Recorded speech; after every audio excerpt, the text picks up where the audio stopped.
नमस्कार, बहुत स्वागत है आपका हमारी खास पेशकश में। मैं हूं आपके साथ शहबाज खान। सुप्रीम कोर्ट ने केंद्र सरकार से 3 कृषि कानूनों के खिलाफ चल रहे किसानों के विरुद्ध कारण सड़कों की नाकेबंदी का समाधान खोजने को कहा।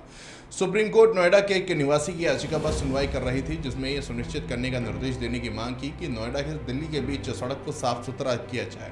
3 कृषि कानूनों के खिलाफ किसानों का आंदोलन चलते हुए 9 महीने हो गए हैं। नोएडा की रहने वाली याचिकाकर्ता मोनिका ने मांग की है कि नोएडा से दिल्ली को जोड़ने वाली सड़कें किसान आंदोलन के चलते बंद हैं और इसी की वजह से आम लोगों को परेशानी का सामना करना पड़ रहा है। इन सड़कों को खोला जाना चाहिए। सुप्रीम कोर्ट ने केंद्र से कहा कि आखिर अब तक सड़कें क्यों बंद हैं। प्रदर्शन करने में कोई बुराई नहीं, लेकिन सड़कें बंद नहीं होनी चाहिए। जस्टिस कोल और जस्टिस हरिकेश शिराय की बेंच मामले की सुनवाई कर रही थी। मोनिका ने अर्जी दाखिल कर कहा कि नोएडा से दिल्ली का जो रास्ता महज 20 मिनट का था, अब उसमें 2 घंटे से ज़्यादा का वक्त लग रहा है।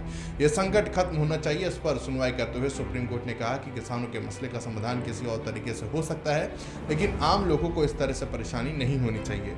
इसके साथ ही सुप्रीम कोर्ट ने केंद्र सरकार और संबंधित 3 राज्य सरकारों को नोटिस जारी कर जवाब मांगा है। कोर्ट ने केंद्र और राज्य सरकार से कहा कि वे समन्वय स्थापित करें और रोड ब्लॉक को खत्म कराने का प्रयास करें।